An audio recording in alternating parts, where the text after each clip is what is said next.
وہ میرا خیال ہے کہ آپ کا تقریباً 3 لاکھ کے قریب کوئی بل ہے جو پینڈنگ ہے, اور وہ کچھ لوگ کلیم کر رہے ہیں کہ شاید یہ 2-3-4 ماہ کا آپ نے اتارا ہی نہیں. نہیں, یہ 2 ماہ کا بل ہے اور 2,80,000 کا جو ہے وہ بل ہے. اور یہ جو ہے وہ پچھلے مہینے پے نہیں کیا تھا میں نے, تو میں نے کہا تھا یہ اگلے مہینے جو ہے وہ اکٹھا ہی پے کر دیں گے, لیکن یہ کیونکہ لاکھ روپے کے بل بھیج دیے انہوں نے, تو وہ ظاہر ہے ہمارے لیے بھی پرابلم تھی اس کو جو ہے وہ اتنی جلدی پے کرنا. میرا 5 مرلے کا مکان اور 5 مرلے کے مکان میں لاکھوں روپے کا بل, یہ بھی تو ایک زیادتی ہے نا, یہ کوئی اچھی بات تو نہیں تھی. 2 AC جو ہے وہ میرے چلتے تھے, 2 AC کا لاکھ روپے بل, تو میں نے پھر بھی ایکسیپٹ کر لیا. میں نے کہا چلیں کوئی بات نہیں, 2 AC چلے ہیں تو, لیکن دن رات تو نہیں چلے.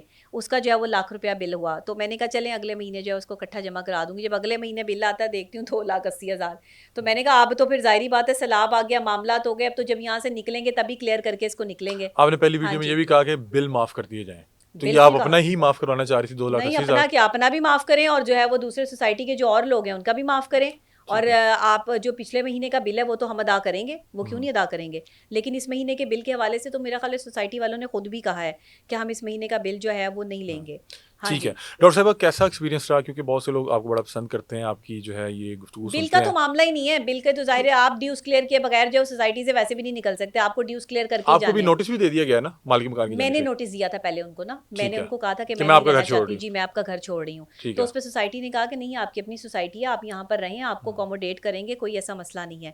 تو پھر اس کے بعد جو ہے وہ میں نے مالک مکان کو پھر بھی میں نے بچوں سے بات کی, گھر والوں سے بات کی, انہوں نے کہا ہم نے نہیں رہنا, ہم اب جو ہے نا وہ فرسٹریٹڈ ہو چکے ہیں اور ہمیں نہیں لگتا کہ ہم یہاں پر جو ہے وہ رہ پائیں گے. تو میں نے پھر گرائے صاحب کو کال کروائی بھائی سے, میں نے ان کو کہا کہ ہم نہیں رہنا چاہ رہے یہاں پہ. ہم نے انہیں وربلی کہا, انہوں نے ہمیں نوٹس کے زمرے میں جو ہے وہ کہہ دیا کہ ٹھیک ہے جی آپ جو ہے وہ پہلے سے میں نے نہیں رہنا. جس وقت میں نے یہ کہا ہے نا کہ میں نہیں رہنا چاہتی پارک کی سوسائٹی میں, اس کے بعد ہی تو کنٹروورسی شروع ہوئی ہے کہ اگر یہ نکلے گی تو ظاہر ہے اس کے ساتھ اور بھی لوگ نکلیں گے, اور اگر یہ جو ہے وہ نکلتی تو ہمارا جو ہے وہ نقصان ہوتا ہے. تو میری سوسائٹی سے کوئی دشمنی نہیں ہے بھائی, میرا سوسائٹی سے کوئی ایسا معاملہ نہیں ہے, نہ میں نے سوسائٹی کے خلاف کوئی کام کیا ہے. میں 7 سال سے اس کی یہاں کی رہائشی ہوں. پہلے میں جیڈ میں رہتی تھی, اس کے بعد ٹیولپ میں, اور ٹیولپ کے بعد یہ ٹیولپ اوورسیز میں, یعنی 3 بلاکس میں جو ہے وہ میں رہی ہوں. اور 7 سال کا عرصہ تھا جس میں میں نے جو ہے وہ یہاں پہ ٹائم گزارا ہے. 7 سال کے عرصے میں میں نے ہمیشہ یہی کہا ہے کہ مجھے سیکیورٹی کے حوالے سے یا صفائی ستھرائی کے حوالے سے کبھی کوئی پرابلم نہیں آئی. یہ ان کی کریڈیبلٹی ہے اور میں نے کہا ہے.